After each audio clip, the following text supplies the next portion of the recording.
Welcome to the Madness and Grace podcast, where we explore the connection between mental health and faith. I'm Dr. Matthew Stanford, neuroscientist, author, and mental health advocate. And I'm Dr. Madeline Stiers, therapist and trauma researcher. We're so glad you're joining us today. Each week, we have authentic conversations about personal stories, we share professional insights, and explore the meaningful ways faith can influence mental well-being. Whether you're seeking comfort, understanding, or simply a new perspective, we're here to journey with you. Thanks for tuning in. Now let's dive into today's conversation. Hello, everyone, and welcome to another episode of Madness and Grace. And we're very happy that you're joining us. Today we got a good topic, a topic that we talk a lot about around here at the Hope and Healing Center. And we just wanted to kind of have this conversation so we could have you start thinking about it as well. And that's lay counseling and pastoral care. And then particularly how and when do you seek professional help? And so we're very big advocates of lay counseling and churches or pastoral care teams in churches or pastoral counseling in churches, and really see that as an important part of the mental health care system if it can be set up in that way. But when do you move a person from lay counseling to professional care? So one of the things I would say is that, less than 25% of churches in the United States have any type of formal mental health related ministry, and that includes lay counseling. But we certainly know that people in psychological distress that are struggling with mental health problems are more likely to go to a clergy before they go to a mental health care provider or a physician. So it's something that churches should really be thinking about because God is sending people to us, and I think we should be equipped and prepared to minister them effectively. So just to jump off, I would say that there has been quite a bit of research done around the effectiveness of lay counseling and in a really large meta-analysis, which is an analysis of multiple studies, they actually found that there was a pretty significant clinical effect for individuals on depression, anxiety, and PTSD that were actually meeting regularly with the lay counselors. And so this isn't just a good idea, it's an effective idea. And I think we should really talk about it more in churches. Yeah, definitely. I think something that recently just kind of came up again, I know we hear it a lot, is the concept of clergy being the support for people who are struggling. And so there's spiritual support for individuals who are struggling spiritually, which is a part of the human experience and being, definitely can impact our mental health. But I think a lot of people, and I'm sure you've heard this a lot, and the endeavors that we are doing here at the Hope and Healing Center to train clergy and lay people on mental health, creating some sort of support in the church and then helping people to refer to professionals when needed. A lot of what we hear is, well, aren't clergy trained to do that? Right. Yeah. Shouldn't the clergy be doing that? And we just got a paper back for revision, and that was one of the comments on there. And it kind of shocked me because the journal that we had submitted it to was it was on the same topic, mental health and religion, spirituality, and their comment was, why is this important? Wouldn't clergy be able to handle this? And right. I'm going, no. Well, wow, no. And so... Not at all. But, lay counseling and having pastoral care, obviously we're not, diminishing those in any way, shape, or form. But, right. How do you create it within a space that's meaningful and effective, and then also educate these individuals to refer out when needed? And, right. Well, I mean, with that, just to kind of close the loop on that question that was asked in this article that we just submitted as a research article. And so, number one, when you survey clergy, the vast majority of clergy say, I do not feel equipped to deal with right. people that have mental health problems. That doesn't mean they don't provide pastoral care, doesn't mean they don't provide pastoral counseling. They just don't feel like their training is adequate to be able to see somebody that has a mental health problem on an ongoing basis.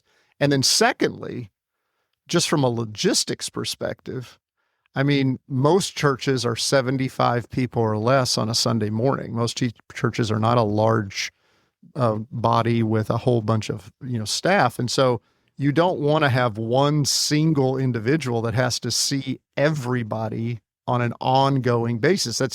That's just not sustainable. We already see that in the mental health care system. It's not sustainable. So there's all kind of problems with that kind of question. So even if clergy were trained, to be effective at this, we would have a logistics problem alone. Everybody would be going to that person, and they would not be able to be the pastor anymore. They would just have to be a counselor. And so this is, I think for us at the Hope and Healing Center here, we really like to think about mental health ministry as kind of congregational ministry. And so the more you can equip congregants, really the better it is, because it's a body. It's not supposed to be, a bunch of people that have a meeting and then we hire some people to do all the work. It's supposed to be a body that everybody has a role and everybody has an important role.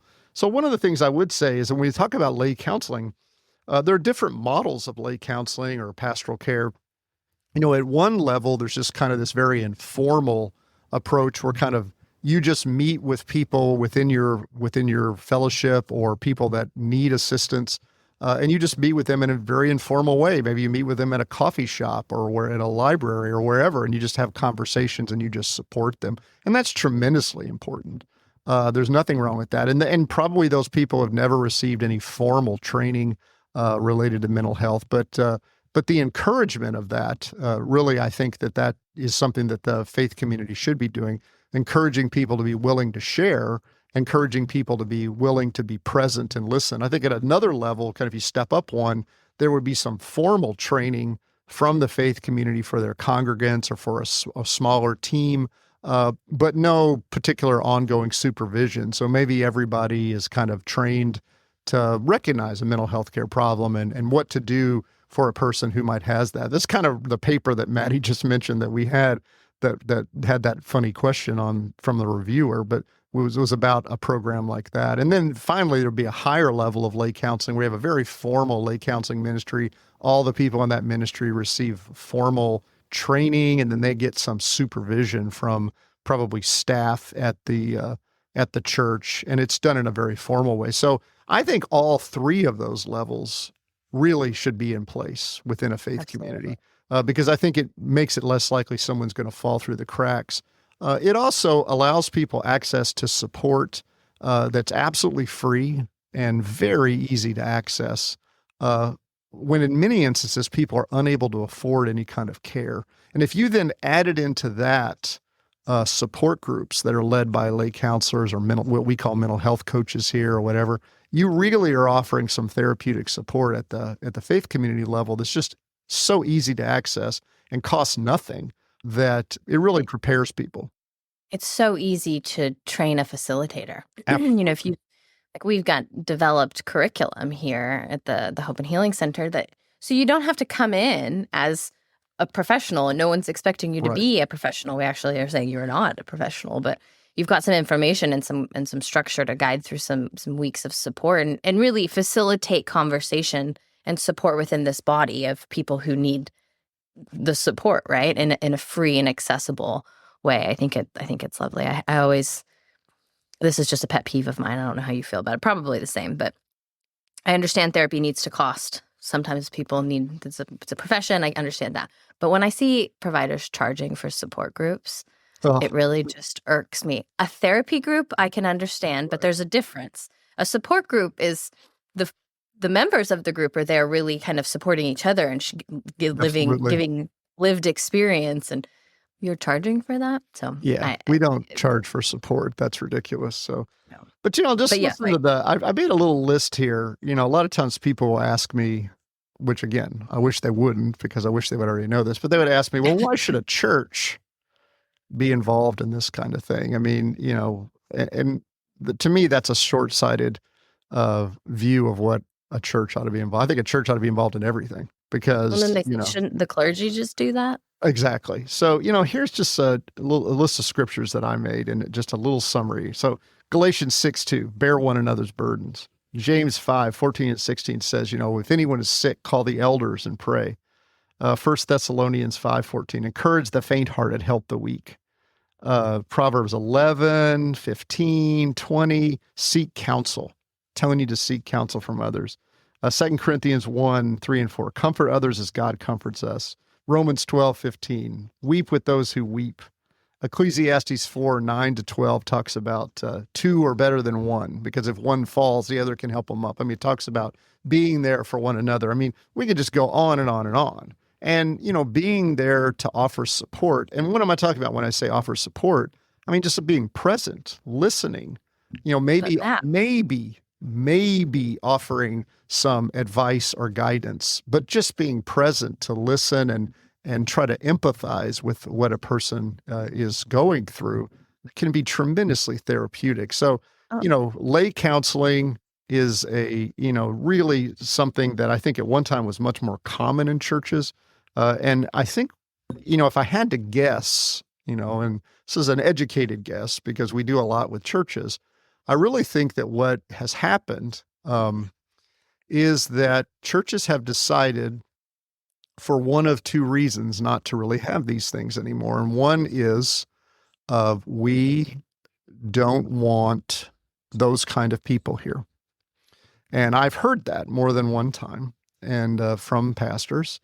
And that's people with mental health problems. And number two, well, that's not something for the church to do. That's something that you would go to a mental health care provider for. There's nothing we can do for them here. And both of those are horrible answers. They're both wrong. People with mental health problems are already in churches. They're in your congregation. You don't have to go out and find them. They're already there. And number two, there's an enormous amount that the church can do. And I really think that's related to the fact that people are more likely to go there first. So we have an opportunity to really help them. it's the idea that you hear, come as you are, unless you're not like us, then don't come. Then don't come. So that's right. And the like us or go fix is a yourself. false, is a false idea, right? Because like you said, you don't have to go find people who are struggling with their mental health. They're there. They're in your congregation. They're there. They're looking to you for guidance and support. And so if those are the narratives that you're giving, you may be doing harm unknowingly to some of your congregants. So if you're thinking about setting up lay counseling out there or a pastoral care team, I have to say, if I have my personal view, I don't really like the term lay counseling because I think it kind of implies it may be more related to professional counseling. I like pastoral care. I like pastoral care teams. We use the term mental health coaching. Coaching is kind of a hot topic for a while. But, what does that look like? Well, I mean, you don't have to reinvent the wheel. We have, and we'll put in the notes for this podcast, we have training that you can access. One, to just train your clergy, your ministry staff, your congregants on how to recognize, how to refer, how to relate to somebody in distress, things like that. And then we also have our mental health coach training that you can access where you can have more intensely trained individuals that can work one-on-one and really kind of take that burden. But there are also other ones available. You could go, Stephen's Ministry is one that's available commercially that has a great reputation. They used to have Stephen's Ministry in the church when I was growing up, and it's been around for a long, long time. There's a lot of different ones out there, and that's just another one that we run into quite often. But you also can develop your own. And I think one of the things for pastors to think about is, I think it's wonderful if pastors have the opportunity, given the size of their church, to meet with individuals and provide that kind of pastoral care, guidance, counsel. I do think that that's unsustainable in a church of any size. And so I also think that you have to get your congregants involved in ministry. And this is a great ministry. Supporting one another is kind of the most basic of all ministries. And so be that during grief, be that during a divorce, be that during financial problems, be that during a mental health problem, be that during a problem with a child. I mean, there's just so many opportunities to support one another. And that's one of the big problems in our society today is loneliness is one of the biggest issues. And people, because of, the way we're all so interconnected via, kind of information technology and social media and things like that, we really don't engage people personally. And I think that's something that the church can really step in and say, hey, you know what, we're going to have a pastoral care team.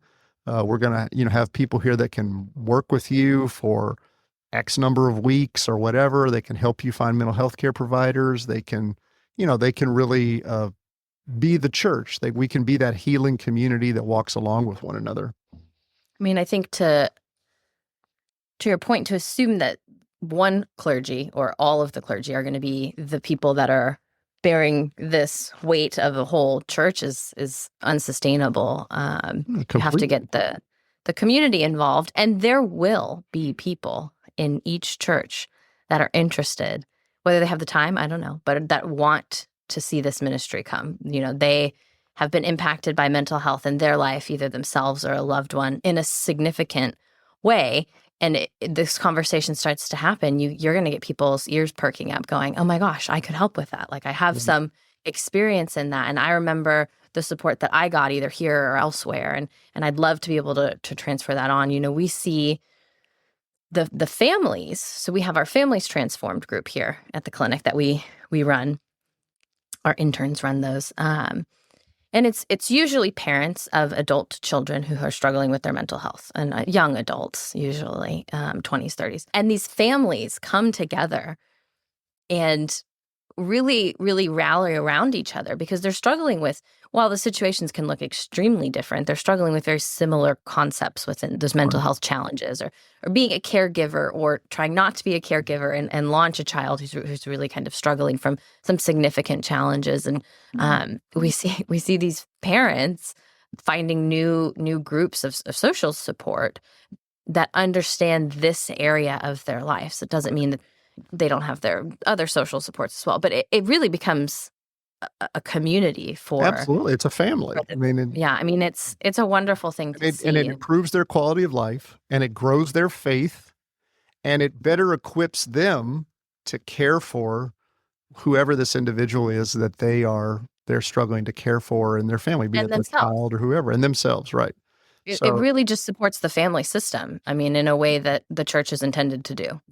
And it costs no money, and can be led by a layman.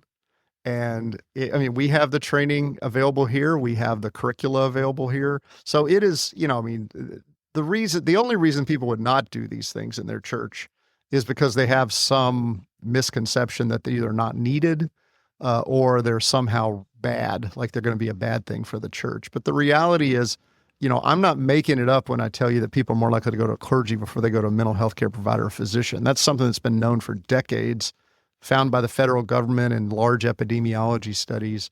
And if you're in a church if you're a pastor or you're in a church and you would say, well, I've never heard of anybody coming here for that, they don't walk in and say, I woke up this morning and I have bipolar disorder. They have other symptoms that are showing up. I lost a job. I'm not getting along with my wife, whatever. We just have to be trained to be aware of these things. And we're not talking about, beginning to offer professional care at your church. That was the old model from the old days where, if a church wanted to offer quote unquote counseling, they would hire a counseling pastor that also had a license, and they would probably set up a counseling center. And that, that's just unnecessary. Well, this is something that we've learned can be done by laymen at a lower level. And then if a person needs professional care, they can be connected to someone in the community to receive that professional care, but still continue to receive support and guidance and advocacy and spiritual help right there in the church. And so, I really want, I don't think I can say it enough. I'm really encouraging you out there that are pastors or decision makers at faith communities to put in place some type of pastoral care team or lay counseling or mental health coaches or whatever you might call it. And we are here to help you. And I think people may hear this, clergy or individuals in the church may hear this and misunderstand and hear, you need to set up a crisis response support group for people who are having a mental health crisis. No, yeah. And that's absolutely not what we're saying. A crisis is life and death, the hospitalization level. That is meant for professionals who are trained and are educated and licensed in this field. We're talking about being proactive.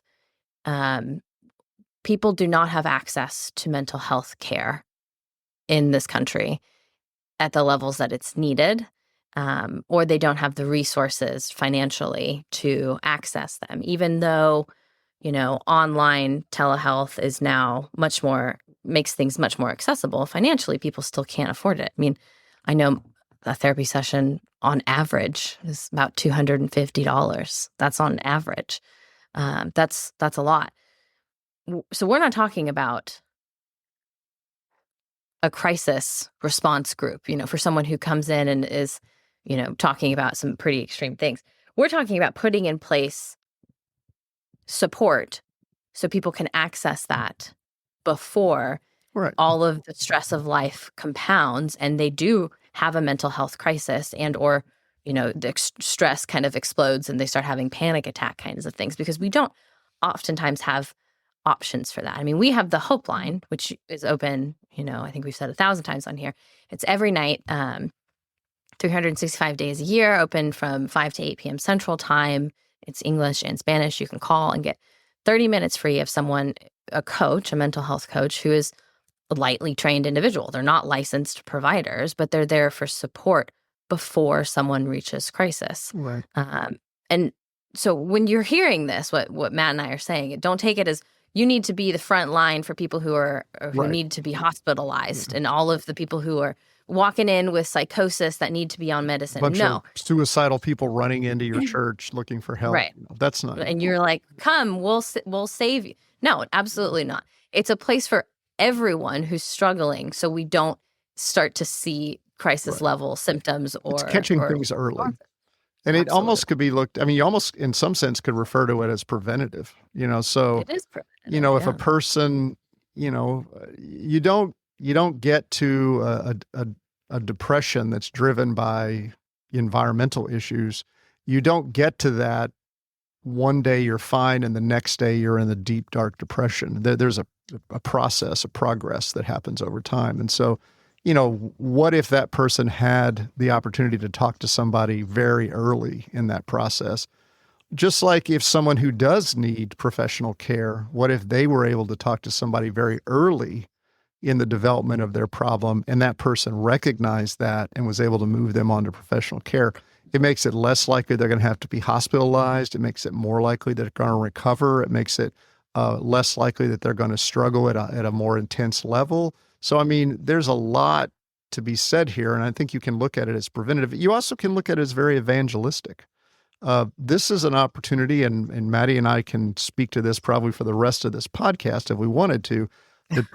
All of the hundreds of churches, at this point probably over 1,000 churches, that we have trained individuals at and put these types of things in place, those that fully engage this will tell you their churches grow because of this, because they tend to then offer these kind of supportive services to people in their community. They're advertising support groups or advertising pastoral care or lay counseling or, having workshops. And they're not just doing this internally within the church. They'll do it for the community around their church.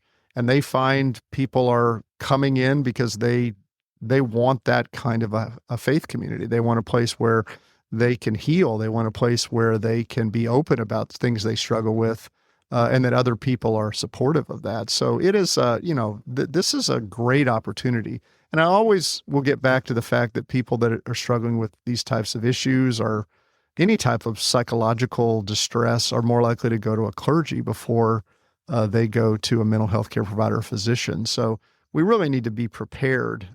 And really what you have to tell yourself right now is that we're just not doing a good job. I mean, individuals that are struggling in your church, if they have to just go talk to the senior pastor, if that's their only option, that's not a very well laid out process. I mean, so it has to be.